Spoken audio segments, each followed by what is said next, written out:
I saw her in USA Today when she was doing syndication there, and she was the first conservative, activist that I read that really brought it home to me. A lot of stuff you read is theory and such, but with her story, I saw my mother in her, and her story seemed similar to the one of my mother, and that really meant a lot to me as I was just budding my little bushy tail and everything. That really resonated. Your story resonated with me, and something you also will know that I did a web search to see how she looked. I started reading all this stuff, and so I can say that was my first crush after middle school right there.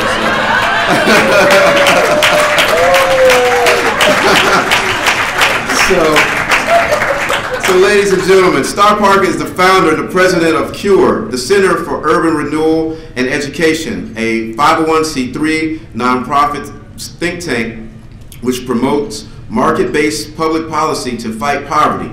Before involvement in social activism, Star had 7 years of first-hand experience of the grips of welfare dependency. Now, as a social policy consultant, Star is bringing new energy to policy discussions on how to transition America's poor from government dependency. Currently, Star is a regular commentator on CNN, TBN, C-SPAN, CBN, and Fox News. Articles and quotes by Star continuously appear in major publications around the world. Star has written 3 books, Pimps, Whores, and Welfare Brats, White Ghetto, and the recently re-released Uncle Sam's Plantation, which everybody should have. That is such an awesome book. Yes. Currently, Star is working on book 4, How the Poor Get Rich. Today, in addition to heading CURE, Star is a syndicated columnist for Scripps News Service, offering weekly op-eds to more than 300 newspapers and internet news sites worldwide, including the Boston Herald, the Dallas Morning News, the Orange County Register, the Korean Times. Hey, they need to know the good news of conservatism as well, especially over there. The Washington Examiner, Stars and Stripes, which is the largest newspaper serving men and women in our armed forces statewide and abroad. Ladies and gentlemen, it is my pleasure to introduce Star Parker.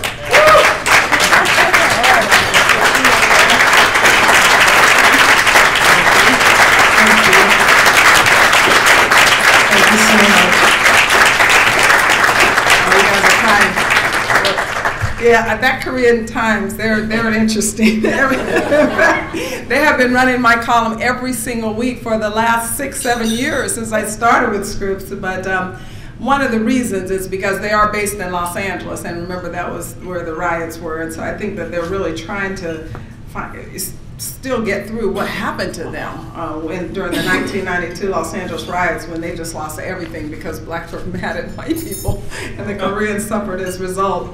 I'm so honored to be here. In fact, I'm humbled to be here because I only met Sherman a couple of times. He is a rising star, as many have said already, and his star rose very rapidly, and the next thing we know, he was gone. And he was a very good friend of one of my friends, Telly Lovelace. Some of you know Telly as well. I got Telly straight out of college, and he opened up my policy center in Washington, D.C. When I first started going into the national spotlight, I was still in Southern California, and my business was still there, but I set a policy center in Washington, and so Telly ran that for me, and he was extremely effective, and he was a good friend of Sherman's. And I remember the day that he called me to say that Sherman had passed, because I had I met him a couple of times. In fact, people always ask me were we related, and I said, well, if we were related, it was because my ex-husband's folks owned his folks, because Parker was my married name, and I won't go into that anymore because that husband has actually passed on himself since then. But I did get a chance to meet him, so I knew his heart well, but I didn't know him as well as some of you in this room, which is why I'm very humbled. When Telly asked me to come this weekend, I suppose it was just an idea at that point, and they were looking for me, and so I didn't hear anything from the MoveOnUp.org. I heard from my friend Telly Lovelace to say, my friends in Missouri are honoring my friend Sherman Parker, and you're going to be there. And I said, yes, sir. And just in listening to this evening and recognizing just how many people are in this room that knew him very well, and so knew of that star, and he touched your lives. It made me much more appreciate why I'm here. And in fact, I didn't run out on Martin on purpose. I had to go upstairs because just in his fighting back tears to express the love that he had from his mentor, who has since passed on, it reminded me of something that I knew I had with me because I wrote it in my Bible, so I had to bring it. But what it is it's a quote. It's a quote from from Bobby Kennedy, and it's the words that he spoke right after Dr. King was assassinated. And then with Bobby Kennedy being assassinated shortly after King, this is what reads on Kennedy's gravestone. And I just thought I would share that with those of you that this is almost kind of like a eulogy. Almost some of you are here, and it perhaps is the first time that you've been in the room together since his passing so abruptly. And I know firsthand that death suddenly can spark within you a pause that then you don't get a handle on what actually happened until years later. And so I do appreciate being a part of this moment with you, and I thought that you might appreciate this quote. What's on that headstone is now in my Bible, and it says, and you can appreciate when I read it why he said it after Dr. King's passing. In our sleep, pain, which never forgets, falls drop by drop upon the heart, until in our own despair, against our will, comes wisdom through the awful grace of God. And when I first heard that quote, I was wondering, did they say awful on purpose? I mean, you don't think about awful and grace in the same sentence. But yet I think that when you go in deeply with the experience of pain, with losing someone very close to you, with a suddenness, as what happened with Sherman in the brief moment that he was able to touch some of your lives, that type of grace is awful. That type of grace makes us reach down deep inside and look for that wisdom that only comes from above. Someone said earlier that he seemed that he was rushing. I kind of experienced that in just the couple of times that I met him because they were in passing. I find sometimes that I feel that I'm rushing through life, and you know, I still live in Southern California and I work in Washington, D.C., and people say, how do you do that? I said, I collect a whole lot of frequent flyer miles and spend 100 nights a year in a hotel, and that has nothing to do with California or Washington, D.C. That's just me coming out to events like this one. But there is a rushness in some people's lives when they have a sense of urgency about how limited our time here on earth is, and they want to maximize that time because they don't recognize how or even know how long that time will be. Time is a social stabilizer. When you think about time, it makes us sit up and think about our future. And when you think about death, it makes us think about time. And time makes us sit up and stabilize our lives sometimes. So I do appreciate this moment. I know that it's a scholarship moment. I hope that it will be something that will continue as not only your Lieutenant Governor talked to you about educational choice and allowing opportunities for money to follow children to whatever school their parents want them to go to. I appreciate that the scholarships will target specifically African Americans who are excelling and perhaps might end up one day in Washington, D.C., and I'll talk them into 10 reasons that they should not join the Congressional Black Caucus. But I am glad. I'm so glad, though, that Alan West joined the Congressional Black Caucus. And people ask me often, they're like, well, why would he do that? I said, so he can be the fly in the room, and that way they have to shut up all of their planning on how they're going to micromanage their communities to keep us in check as Republicans. So no more of that will we hear. We probably won't see them spending their Congressional Black Caucus Foundation funds on gambling and catering anymore instead of on the youth that they are supposed to be helping, which they got caught doing. And I know that your scholarships will go directly to the children that they are intended to, those that perhaps don't have the advantage because they believe that lie of the left for so long, or their parents perhaps have believed that lie of the left for so long that their lives are totally in chaos and crumbling. And we have to do something in terms of interjecting an emergency method to heal them and to help them. And so scholarship does that. The legacy of Sherman will live on on in those scholarships. But it's not just about educational choice and educational choice vouchers and educational opportunity scholarships. It's also about educating a community that has been hijacked, a community that has been taken totally advantage of, a community that has been experimented on in social engineering of the 60s, and a community now that has left in wanting, a community now that's looking at 25 and 30% unemployment rates in some areas. You know, there's been focus lately in Washington about the 16%, the black community unemployment rates, twice the national average, but in most inner cities, we're seeing 3 times the national average, and in our hard-hit communities, those unemployment rates can go as high as 50%. We can't go on like this. You know, someone mentioned earlier just St. Louis and how many people are leaving the area. When you have blue state policies, at a certain point, people don't recognize the heavy hand of government. They just know something's wrong. And it's kind of like what Arthur Johnson said in his book, Who Moved My Cheese? Honey, at a certain point, I don't care what I don't know. I am starving here and I got to get out there and try to go find some new cheese. If those of you that have not read Who Moved My Cheese, you probably should go get a copy of it and give it to any and everyone that sits there still waiting for a handout. They need to understand that cheese is gone, and you will you'll lay here and die if you don't take what you've been given, that lot in your life that you want to keep complaining about. Your fate is not your destiny, and where we start is not where we have to finish. And Sherman Parker's life is an example of that, even if it was only for the 37 years that he was here. You know, for those of you that don't know me, and I know that there are some of you that don't, and there are others that are raving, and others that have been following me all along, and whose cute glasses are these? You know, I have crossed the line. You're absolutely right. And this young man told me that he remembered me when he was in diapers. I said, boy, you're in trouble now. If you really think I've been on the front line for that long. For those of you that don't know me, I have really only been involved in public life for 25 years. But anyone that knows my story knows that as a young woman, I lived on welfare. I was one that believed the lie of the left, I'm telling you, and it got me engaged in criminal activity and drug activity and sexual promiscuity. Abortion actually became my birth control. I was recklessly out of control. And you know, after the 4th time going into one of their so-called safe, legal, rare clinics, I had a gut instinct way down deep inside that there must be something wrong with killing your offspring. So I got pregnant again. You know, that's what happens when you just kind of recklessly out there listening to the social engineers tell you, come on, you don't have to control your sexual behaviors. We have safety nets now. We don't have to think about natural consequences. And so I was pregnant again within a very short period of time.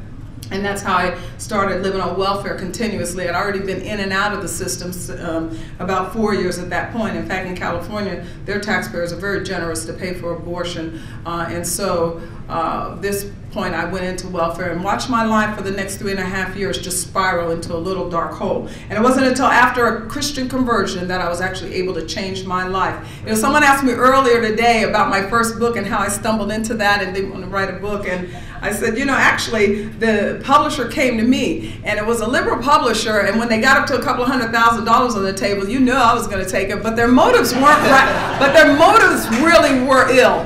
What had happened was I had shared a little bit about my welfare story in public at this point, and Reader's Digest picked up on it, and so they wanted me to explore that story because I think the real motivation was that it could not have been a Christian turning point that got me into a whole new direction. Surely something else has to have happened. And so they hired this, he worked for People magazine, one of these investigative reporter type people, to actually be the ghost on that book. So they were going to put all this money on the table for me to talk in a tape recorder and him go around in my life. This is before you, Andrew Barr. They do that on that other side too. And so he's supposed to go and find out there must be really something else unique that could have occurred for her to become a conservative. Surely somebody white just got a hold of her, and they got some information on her, and so they're making her puppet on out there and speak on their behalf. No, it was actually just a Christian conversion.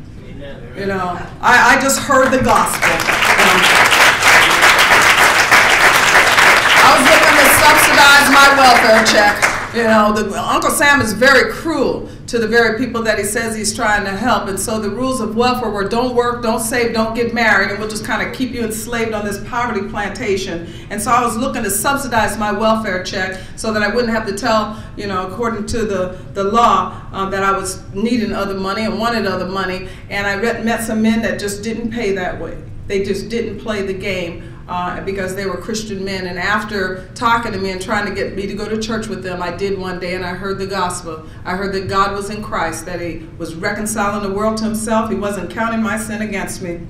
And so it was that changed my life. And so after that experience, I got a degree in college, you know, went ahead and started a business, and the 1992 Los Angeles riots destroyed my business, and that's what began my springboard into social policy and began me on a national scale. That's probably why that Korean Times picked me up too, because I was one of the voices in Los Angeles saying that, you know, that lie that Maxine Waters was spreading, that the reason the city burned down was here again racism, and they didn't even change the tune. Don't they know the LPs are over? You know, my gosh, you got the same record playing for the last 50 years while you're watching your families your families are in shambles. Your community is totally crumbled. Your schools are still underperforming. Your crime rates are high. Your unemployment rates are high. And you guys are still singing the same song. But she was singing that song, and I knew better because I had experienced welfare. And so I began to speak out in Los Angeles, and it picked up the national news. And that's when I began more to work in public policy. So I founded an organization that I already told you about, CURE. It wasn't CURE, the Center for Urban Renewal and Education at that point. It was a coalition for urban renewal and education because we were activists. We were more activist oriented, and so I'd be on the front line, some of my friends in here holding the signs, doing the whole nine, and I just really loved those days and still love those days. I spend a lot of time there. I still wear my 4-inch heels, and I'll get up on snow and talk up in Boston just to protect the innocent from the slaughter that the left has for them in their own mother's womb. And so, but we changed a little bit of our focus to public policy as well. Public opinion, we know, shapes public policy, and we can do a lot inside to change public policy because that policy affects behavior, and it's one of the reasons that we have the chaos that we do in most of our inner cities. What I mentioned earlier that someone said about St. Louis, it's not just the educational breakdown as they pointed to, it's also the excess tax. There are reasons that people leave these areas. They might not know directly it's because of this tax. There are reasons that businesses don't come in the areas other than what the left has conditioned themselves to seeing over and over and over again, 50 years, 60 years, 70 years later, watching none of their methods work. It's tax. You really want to solve some of these economic problems in our hard-hit communities, it really comes to simply reducing taxation and regulation, and business will come. But anyway, we work on some of these policy issues. We try to push that voice into Washington, working with legislators, working in the media to get the message out, and then working in the grassroots with a pastors network all across this country. And mostly because I knew firsthand about what the grip of government does, not just in one's individual life, but what it does when it builds in their life an entitlement mentality, what it does to the rest of society. What we're looking at today and why we're hearing so much discussion on limiting the role of government and how bloated the debt is as a result of trying to pay other people's way, send out this message that poor people are poor because rich people are rich. We keep hearing this message over and over, and we kept hearing it again in the last few debates. And yet the poor who have bought this message year after year, generation after generation, are the ones that have nothing to show for this message in their own personal lives. So we started working in Washington on these things, and then I just wanted to build an alternative voice. And it's why, as others have said, they're so blessed to see this room, and they see some that even came a long distance to be here just as Black conservatives. Appreciate those of you that are of the other ethnic persuasion being in the room as well. But there's just a special connection, if you will, and a special hope that comes from seeing other African Americans that are willing to step out and commit social suicide and sometimes even professional suicide to be a conservative, and whether it's an activist or even just in your own family. I mean, when I got in a fight with one of my cousins at my own mother's funeral, I just said, well, okay, where else can I not go? I already stopped going to, any and every other event. You get to the point where it's just you live a lonely life if you're a Black conservative. For those of you that wonder, why aren't there more speaking out. Where are the 800,000 that went into that voting booth and voted against Barack Obama in record Barack Obama a year? There were 800,000 African Americans that deliberately went into that booth. Now keep in mind, almost 25% of registered black voters didn't go in. Who are they? Where are they? Why didn't they be a part of this historic moment? Or the 800,000 that you're talking about that went in there and deliberately, see, the booth is private. That's why, you know, when you think about it, they don't have to show up. But what they want to do now, what you want to do now, what I applaud you for wanting to do now is let's find them. Let's educate them. Let's let them know they have family and friends.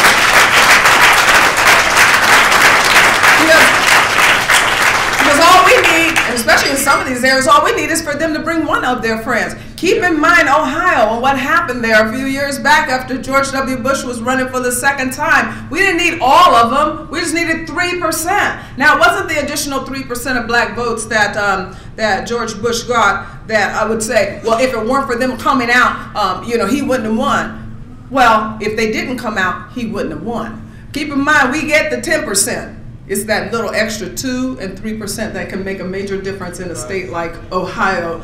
During 2004, marriage was on that same ballot, and they went out. I remember I sit on a panel every election year with the BBC. And BBC, you think our papers are liberal. The BBC really has a monopoly on the media in you know, the rest of the world, and so they're able to be extremely hardcore liberal, and every now and then they'll throw a little conservative in there, and they are intrigued by my story for some reason that someday we're going to find out it has to be more than the fact that she just believed the Bible. And so they kind of put me on these panels to try to test me, and that's why I did that view. The Lord is going to pay me back for that one, though. I need penance for that one. That was penance. No, I did it one time, and that was serious penance, and I think I get a special crown for sitting between Joy Behar and Barbara Walters for 45 minutes. But I was doing on the BBC, and so this particular year, 2004, when you know, it was coming down to Ohio, the night was late, and this was a horrid one. We knew that what we had at stake was the Supreme Court, as we do again this time. You know, I don't care what you say about George W. Bush, because I have my issues with him as well. Was in Washington his whole 8 years, but he left us 2 jewels, beautiful jewels. He left us Samuel Alito and Roberts, and John Roberts. So we really appreciate why we're doing what we're doing, those of us that have the conviction that Roe v. Wade must be overturned. So they're asking me on this panel, and they're pushing me because you know, I'm the only lone conservative there, and they said, do you really think that those Ohioans, what they meant the country bumpkins because they don't have any respect for the heartland of America in elite places, do you really think that those Ohioans are going to vote their values and not their economic well-being? And I took a deep breath, and I crossed my finger and put it under my seat, and I thought about their question and how I was going to answer, and I said, oh, absolutely, they're going to vote their values, because many Ohioans understand that it profits nothing to gain the world and to lose your soul. And they came in. Those votes came in, and they and 3% additional were African Americans. So you just keep the faith. We're going to find those 800,000. You're going to find them in this state. You're going to continue the legacy of even someone like Sherman Parker, who would dare to stand out during a time that it wasn't real popular to be a black conservative, and he was not just effective in running and winning for himself.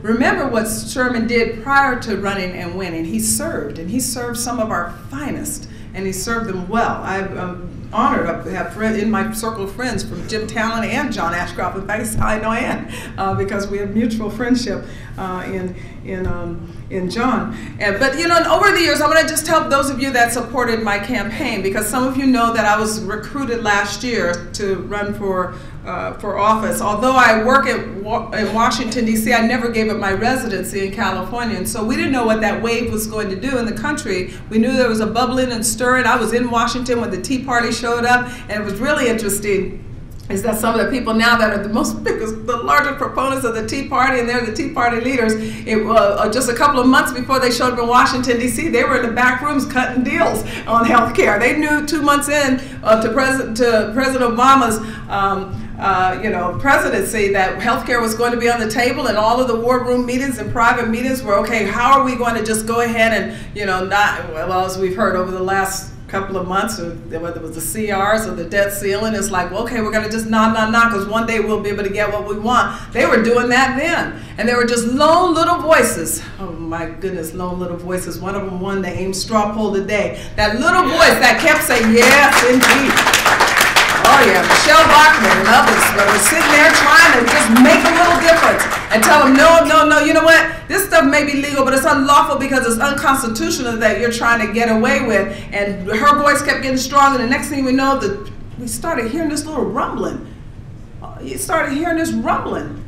We started hearing things were being said at town halls. People hadn't showed up in town. People hadn't even had town halls in a long time. And what we had in America up to that point is exactly what Garfield said. Where he said, if you have recklessness and corruption in government, it's because the people are tolerating recklessness and corruption in government. And you know, he didn't last long as a president. In fact, he was the shortest presidency in the history of the country. But he sure left that knowing, and that's what happened. While we were sleeping, the liberals have been moving this country to an addiction that is going to be extremely hard to break. And I think it culminated during that time when they said, okay, if we haven't broken down society enough, when we can look into every inner city across this country and see the damage of the welfare state, to see what happens when you're government dependent. If we haven't done enough, now let's get everybody else on Uncle Sam's plantation. And they began that social engineering. They started with healthcare, and the people were rumbling and coming out to the town halls, and the next thing we know, they were coming to Washington, D.C. It was an exciting day when y'all, those of you that are Tea Partiers, showed up in Washington, because you always have the few, the faithful, that are trying to do the right thing in Washington to keep those legislators in check and to try to get social policy that reflects the founding of this country. Not just social policy, all public policy. Just my emphasis is a social policy. So when that wave began, and the next thing you know, people are saying, we're going to just replace Washington and send up some people who understand the Constitution, who understand freedom, who understand personal responsibility, who understand traditional values, limited government, free markets, strong national allegiance and defense. It was moving out west, and we thought, well, golly, maybe it'll come to California too. Haven't we had enough? I mean, we have tried every single idea of liberalism and leftism, and we are in serious trouble, even though we're still tanning and thinking that it might be somebody else that's really collapsing. As long as we have credit card, perhaps maybe things are really okay, you know, the little puppies and everything else that we try to massage ourselves with in materialism, but wasn't sure. So when the LA County Republican Party came to me and said, why don't you come home? We know that you're still a resident state, and try to run for this seat. We have a very weak candidate. She's broke and she's unpopular in the district, but it was Democrat. I mean, this was one of these Democrat strongholds. I didn't live in the district. And the newspaper let them know that I didn't live in the district. Every single day the newspaper let them know that I didn't live in the district. But we did need to get our message out, and I just wanted to thank those of you that did help me in my campaign, because I had only asked the Lord for three things when I got recruited, and was I going to do this? When I was making up my mind whether I should run or not, you know, I'm thinking of 100 reasons I'm not going to do this. It was not on my list to do. I joked about it before, but I used to tell people that I couldn't run for office because, you know, they do background checks, and I wasn't sure about the statutes of limitations on a lot of stuff I did. And so then, after Bill Clinton, though, I had to come up with something new. I mean, when he got away with that stuff with Monica Lewinsky, so I said, okay, I have to come up with something new. I said, oh, you know what it is? I promised the Lord that I would not steal anymore. And so I can't become a politician. And so, you know, the first newspaper that asked me, they said, what qualifies you to run for Congress? I said, I used to steal for a living. And they put it, they actually, no, seriously, they put it in the magazine. It was funny. It was really funny. But anyway, I told the Lord, I said, okay, if I'm gonna, first of all, I wasn't gonna do it. And this was during the time, and what made me make up my mind is because right between the time that I was asked to consider this, and they waited till last minute so that I wouldn't have a whole lot of time to make a decision. Maybe some of them really didn't know my disposition. But between the time that I was asked and the time that I had to put in the paperwork is when we had the Haiti. Remember Haiti fell. And I went to a conference for the interview because I was doing a lot of other things at that time with my organization. And just to make a long story short, because I know it's a pretty late evening right now, but I went to a conference and they had the Billy Graham Association at this particular conference, and they were hosting this breakfast to talk to their sponsors. And I wanted to go because they did me a huge favor. Right after I did that one show of The View, I only did it because John Stossel told me that Michael Moore was going to be on. See, at that point, when I went on The View, they were desperate for a black. They're so politically correct over there that they had to have a black, and Star Jones had left, and they hadn't found Whoopi yet. And so they needed black, and they were going through any and every black. All you had to do was be black. So he thought this was a wonderful opportunity to get a black conservative in there. So he kept bugging me to go, and he said, Michael Moore's going to be on. Well, it was when we were talking about healthcare before Nancy Pelosi picked up the gavel. And so I thought, wow, to get an opportunity to ask him one question, this would be good. So I didn't mind sitting between those ladies to just ask him one thing. I just wanted to know why he went to Cuba and Canada to see socialized medicine. He can go to Compton and Camden. He can go anywhere in the inner cities across this country to see what the government does when it runs healthcare. But I needed to sit between these ladies to ask him that one question. But so on that, you know, right after I did that show, Billy Graham's show did a spotlight on me. So it was like a very good contrast, you know, coming out of all that ugly, and these girls are evil, but I just felt dirty. And so to be able to go and get washed by Billy Graham, this was big. So I went in this breakfast, and they were talking about their work in Haiti. And then one of the doctors got up and he said, but we really need to get more doctors over there. We've got an aggressive training program right now. We really got to get our doctors over there. He said, because more doctors. He said, because our doctors, American doctors, are using their own blood in the IV to help these people. And I was sitting there, oh my God. I mean, I'm just like fighting the tears. I mean, I just put on all my wonderful makeup, and it ain't cheap. I shop at Neiman's. In fact, my daughter, we were just out in Texas, and I found the most wonderful, you know, those hand towels that you buy that have little sands on it, because I also shop at Walmart, and it's just the cutest little thing that they had both of them on it. It says, if I kill at Walmart, drag my body to Neiman's. So I went up. I'm sitting there like weeping because they're using it. So here God is asking me to just go and take 6 months off of work and my interest and go and try to run in this district and get this message into these people that they're just pathological at this point. And that was the turning point for me. So I only asked for 3 things. I said, okay, I don't want to wake up November 3rd and say, why didn't I try? I mean, that's what I came out of that meeting with. I'm shaking, thinking, okay, I'm going to do this. And I'm doing it only because of what I heard. That if they can do that for people they don't even know, for people that are black. I mean, what the Democrats were talking about as soon as Haiti fell was, let's get some abortion in there. You know, let's go get Planned Parenthood in there. How come we're not finding monies to get these people from having more children? That's always their first stop. In fact, that my uncle was showing that earlier today. For those of you that missed it, Connie has copies. If she doesn't have copies, she'll get you one, because you need, raise your hand so they can see, because you do need to see that. I mean, this is just madness what they're doing with our money, and that blood of the innocent is on our hands as a result. So I'm thinking, well, if they can do that, then I can do this. But I need to make sure that, you know, I don't wake up that day and say, well, why didn't I try? We don't know what the wave is going to do. And I said, one thing I want, Lord, is I don't want to change my story. I mean, California, what they consider diversity in California, and we were doing this major big tent Republican effort, was, you're taping. I'm not going to go into it, but let's just put it this way. Conservative is meaningless now as a word. We don't know what it means anymore. It's just not, I mean, you're going to have to put a whole lot of adjectives before it if you want to define yourself as traditional in values. Choice loses its meaning if it doesn't matter what you choose. And I don't care if that choice that you think we should all be able to have our difference of opinion on abortion or homosexuality. Choice loses its meaning if it doesn't matter what you choose. You don't want to compare this homosexual movement to Dr. King movement. They didn't try to change the definition of bus when Rosa Parks sat on there. You're trying to change a definition of a word that's historic and its name and rooted in the scripture. So, you know, we had just an array. So I didn't want to get lost in that. You can get lost in the Republican Party. You know, I'm not one that wants to violate the 11th commandment, especially not in an election year, something as critical as this one. But we battle in the voting booth, but we sure hammered out in the primaries. And it's primary season. This is why a lot of folks have just said, well, I want to be independent. Problem with independent is you come late. We have to get the right candidate. We get that in the primary.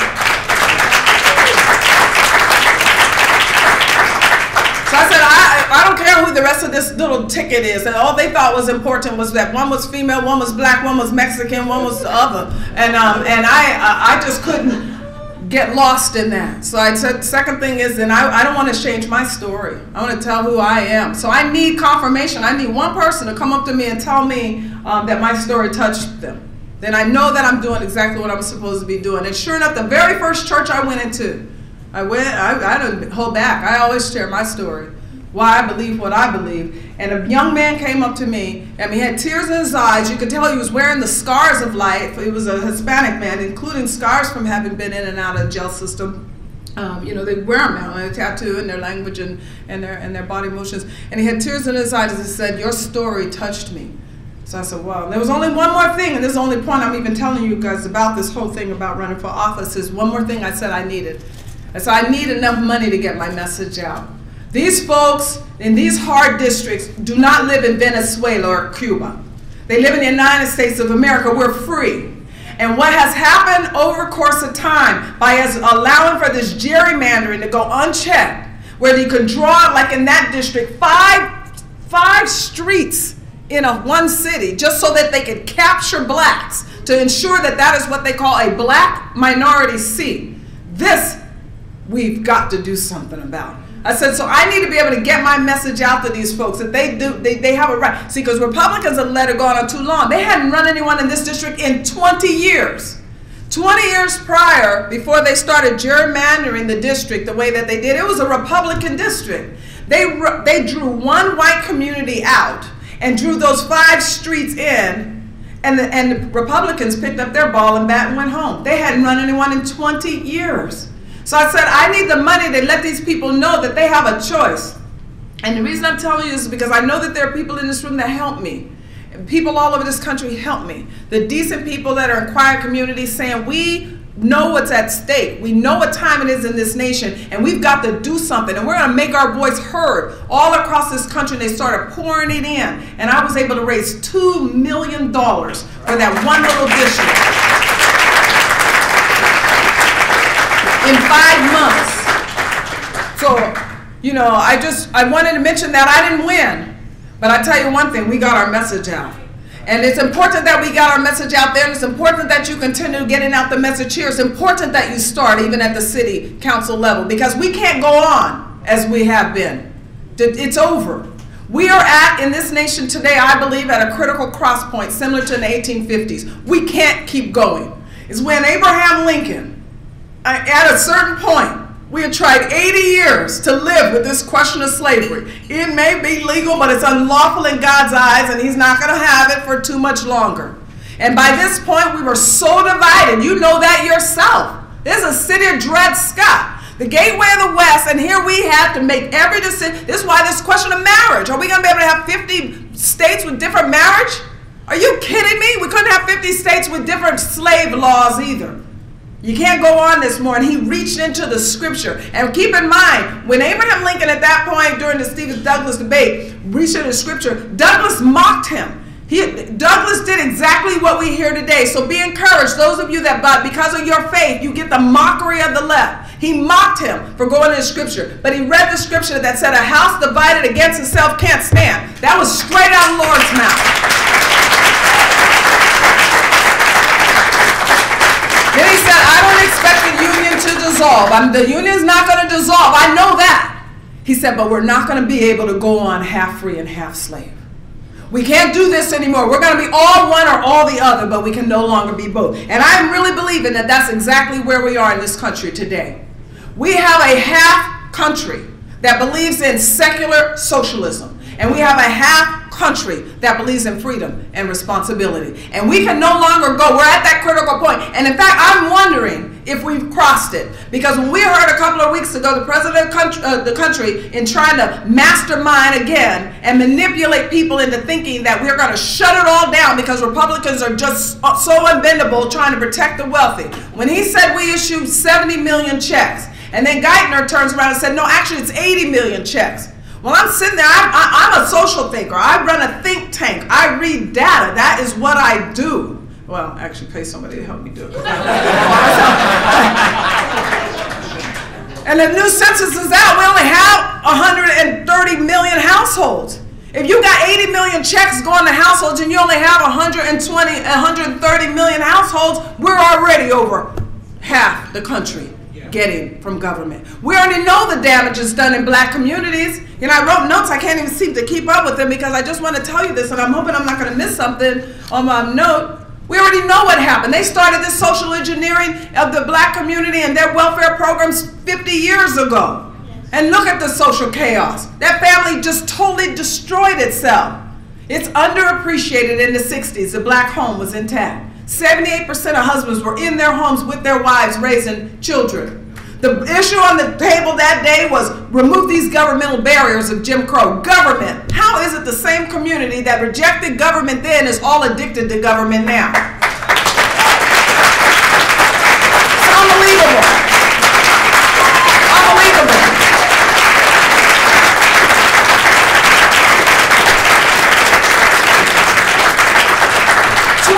We moved from 22% out of wedlock birth to 72%. That's those that get to survive. The abortion knife is taken almost half. For every 2.5 pregnancies in black America today, 1 is destroyed in the womb. Prior to Roe v. Wade, blacks weren't killing their offspring. And today, you can't run for office in a black community and be pro-life. Something sick has happened in this community. And now it's sweeping out to all communities. White America didn't escape. See, during the 60s when they started the social engineering of the welfare state, we were also having a sexual revolution. Blacks just got caught up early because they were already vulnerable community. We were already talking about a civil rights movement, and at the same time, we're having a sexual revolution and a war on poverty. Don't think about your sexual choices. You have safety nets. The top 3 social crises confronting us now as a nation are rooted in sexual immorality: AIDS, abortion, and the welfare state. And so then you have this little sexual revolution that caught a hold. And now whites are running right behind blacks. If you haven't learned enough by looking at the inner cities and seeing the destruction that occurs once family life collapses. They moved their out of wedlock birth rates in the 60s from 3% to where it's 33% today. We can't keep going like this. Is it any wonder we have a nation of makers and takers? And this government dependency is the reason that we're having the collapse that we are. The other day when my colleague called me and said, you know, the market's really not liking what's going on after the debt ceiling debates, I said, good. I really appreciated that God is finally making us look up, sit up straight. That when you think you're running out of time to pay your bills, time to save for your retirement, time to send your kids to college because you just don't have enough in the bank anymore, you start thinking a little bit deeper about what has occurred in our society. See, remember after September 11th, there were 2 people that actually spoke up and said, maybe we should do a moral check. Jerry Falwell and Pat Robertson. And they got mocked off the national stage. And we had a president who said, no, think about the economy. He was pulling out the playbook of Bill Clinton who said, it's the economy, stupid. And they had us think about the economy, stupid, after 9/11. And we began to think about the economy and started spending money that they didn't have. And the government started spending money that they shouldn't have taken. And next thing we know, we've created bubbles. We not only have this entitlement bubble, which is the elephant in the room, still is and will be until we get serious about saying it is not constitutional to steal from your neighbor. It is not scriptural to steal from your neighbor. If you want to know why I'm so vehement against socialism, it's because socialism is rooted in covetousness. And the scripture says, don't covet. Somebody has something somebody else doesn't have, so we go hire politicians. We won't even do the theft ourselves. We go hire a politician to do the theft for us. And then turn the other way. And then you end up in these bubbles. And the next thing you know, the bubble pops, and we all sit here wondering what's going to happen next. You know, I've already gone over how we got here. And I can look at my notes and say, okay, forget it, because then I have to start reading, and I have to use these beautiful glasses, and I think they're Anne's, and she's not going to give them to me, and she even has the case to go with them. And we're running out of time, and I might even be able to take a question or two if you guys want to. But what's happening right now, I do want to talk to you about. Because as we can't keep going, and the Tea Party reflected the sentiment of America to say no longer are we going to leave our politicians unchecked. And the politicians began to grow a little bit of backbone and said, you know what? As Lord Acton said a long time ago, power corrupts, but absolute power corrupts absolutely. They started getting their little lives together too. 25% of Democrats lost their seat in the House last time, but not one Congressional Black Caucus member. It's our job to change that next go around. It's our job. It's our job to keep pushing in. These are new messages. Tea Party is a continuance of a message that came to Washington, D.C. 20 years ago through the value voters, through men like Jerry Falwell, the moral majority, or Pat Robinson, and many others that were saying, we are on the wrong track. The monetary issues of the day are just the other side of the coin from the moral issues of today and yesterday and tomorrow. So what we have to do, those of us that are part of the Black conservative movement, is to keep pushing into these communities. It is up to us, and it's our turn. It's not only that blacks now are in the forefront of some of these issues, like was mentioned earlier, school choice. I mean, it's unbelievable that after 25 years, we still don't have school choice options in all of our cities. We needed the Supreme Court to go one more step when they ruled in 2003 that vouchers were not unconstitutional and that they're not a violation for money to follow children even to religious schools. They didn't go as far as Brown v. Board of Education went to say, but it is constitutional to trap only certain kids in certain schools. So we have to go city by city, state by state, county by county. It's very important then that means to take over school boards, because they're not going to allow you to have a school choice option if you don't take over the school board, if we don't become the leader. They go as far as to do stuff like what they did in Florida, to where they actually put it in the Constitution that vouchers are unconstitutional. They have it in their state constitution. Because what happened there was Jeb Bush, when he was the governor of Florida, and right after No Child Left Behind, he told him, you know what, we're going to allow for school choice if your kid's in a failing school. So the first sampling, they had 60 kids in a school choice voucher program, and that went into the courts. The ACLU and the NAACP sued them, because 60 parents were able to just take their kid to a school where it would perform for them.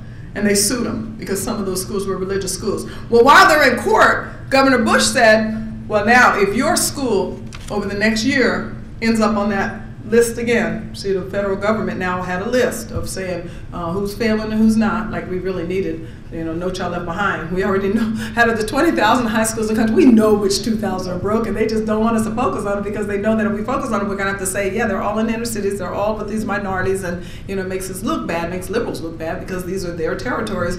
So they just did this micro plan. And he said, if your school's on that list again, then, you know, your kids will be able to get out and get a voucher as well. And that would have opened up vouchers for 60,000 kids that year.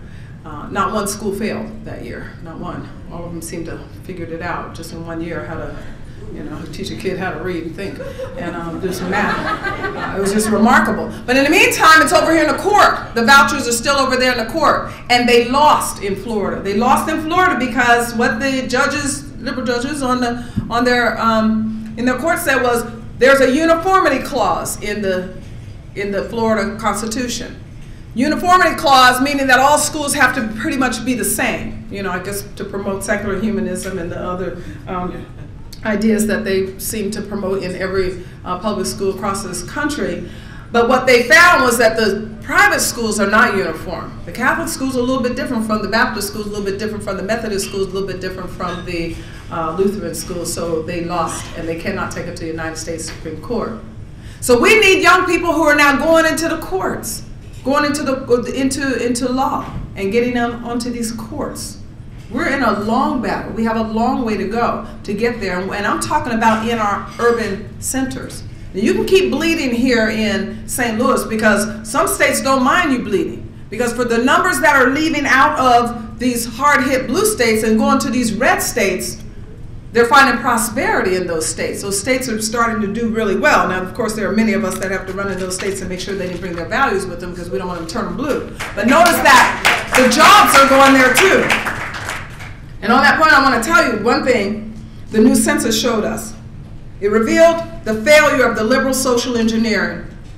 And this ground then becomes fertile for us to focus attention on movements like this one. It is our turn to join the movement that has already gone before us, whether it was the value voter movement, whether the Tea Party movement. It is the hour for the Black conservative movement. We've been there, and we know that we've been there. But now it's time for us to move ourselves right up into the forefront and be as aggressive as we can to say they've already experimented with all of these ideas in the urban centers. You want to see what America's going to look like in 5 years, you can go into any city in this country, and we might not want that. And so in the census, what it did was reveal to us some of the drops. You heard your lieutenant governor say what happened here locally. Let me tell you just a little bit of what happened in some of these other union-heavy states and cities, and what happened in the red right-to-work states.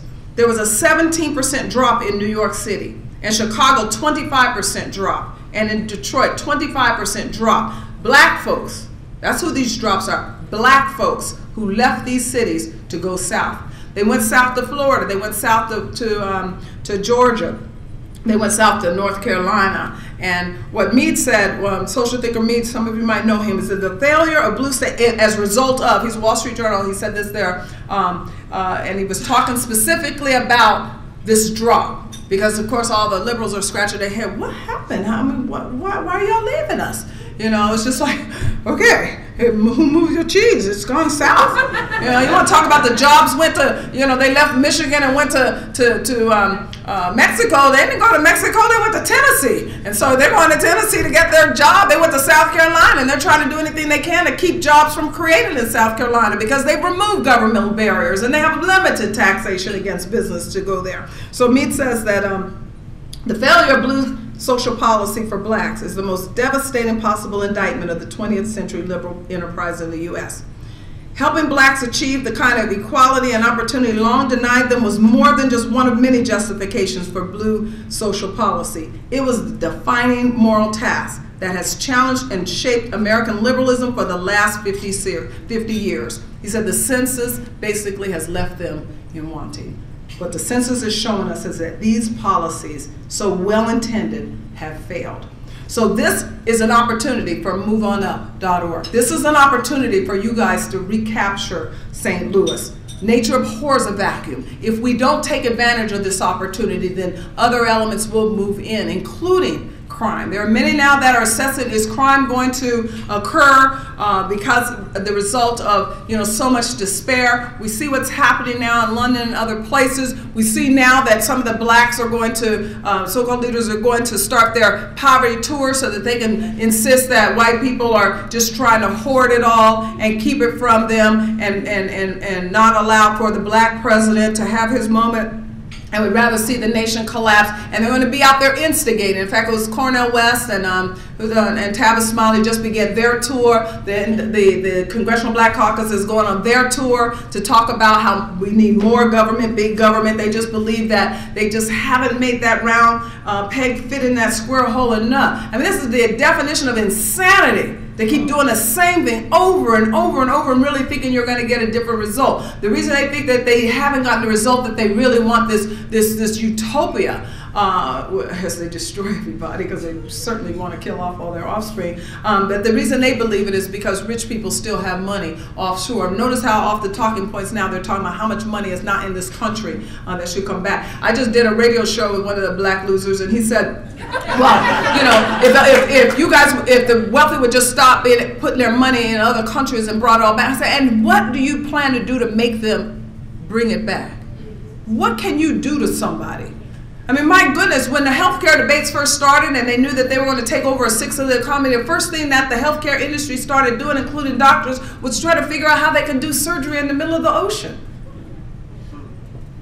You know, when I went to Washington, D.C., and my knee turned 50, it needed to go to the doctor. And the doctor, when I went to the doctor, you know, first, I don't like doctors, I'll tell you, they always have bad news. And so he wanted to, first thing you want to do, they always have a scale. The minute you walk in, there's a scale. That's bad news. And then from there, it's downhill. So he looked at my heels and said, well, that might be the reason. I'm like, whoa, no, I'm not going there, honey, because they're just rules to everything in life, and including fashion. So we're going to look at something else.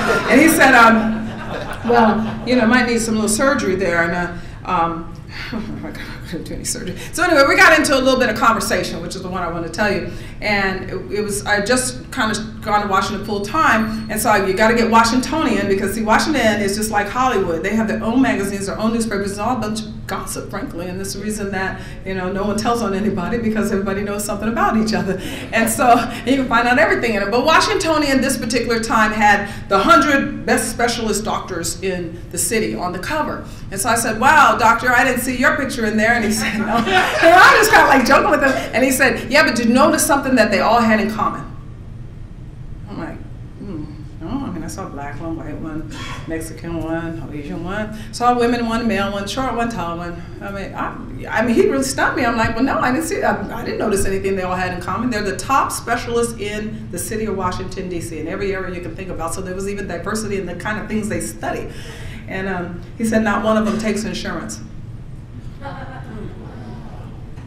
And I said, not one of them takes insurance. Oh, I said, well, yeah, a lot of doctors I heard are getting out of Medicare and Medicaid, and I don't blame them, because, you know, the way the government pays, who would want to be a part of that? He said, no, they don't even take private insurance.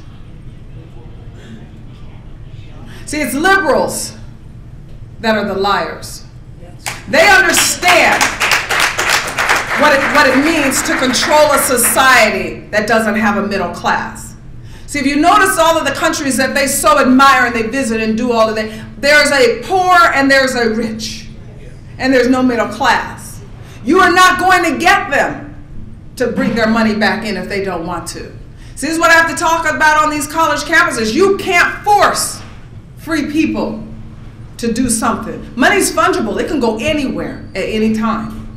And there were meetings to when, if healthcare passed, which now it did, that we'll just take it out into the middle of the water. And the only ones that will be able to have their open heart surgery will be those that can afford to fly their private helicopters into the middle of the water and land on some major yacht and have your surgery. We're in a war. And most of us in this room have already experienced that war. And we're looking at our communities and wondering if there'll ever be a turning point. Can we move ourselves forward? Is there going to be an opportunity for us to progress our movement, to reach down deep into these harder hit communities and start talking to them about free markets? That profit is not just moral, but it's good, because profit gives us the capital to change the world. We give away more money internationally to help impoverished countries than the whole welfare state in this one. Well, that's if you don't count Medicaid. Limited government is a benefit to poor people. When you start getting and ticking off the list of how there is a greater marginal benefit to those that are entrapped, that those that are sick, that those that are poor, to those that are elderly, in some of the things that we're trying to promote, including personal retirement accounts in Social Security or retirement. I mean, the Bible is very clear about a good man leaving an inheritance for his grandchildren. And yet we take from the very poorest the only little bit they might have.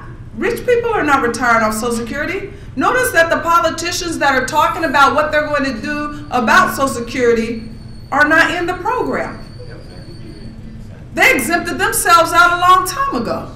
They're in the private marketplace. Middle class has a pretty well-rounded portfolio. The only poor people, the only little bit that they may have, they have to put it in a black hole that they don't own, that they cannot transfer. They get a horrible rate of return. And yet we're going to keep the status quo. No, it's our turn to get up and fight. It's our turn to be steadfast. We have a major role to play. It's our turn to be immovable. It's our turn to work heartily unto the Lord, knowing that that our labor will not be vain in him. I'm so honored to be a part of this evening with you. I'm so honored that you would choose me to come out and help you celebrate your friend. But I want to also challenge you, those of you that are just beginning, all this young energy in this room that is just beginning to shape yourselves, to be on the front line. Remember the words of Apostle Paul, to be steadfast and immovable. Always abound in the work of the Lord, because your work is not in vain in him. Thank you.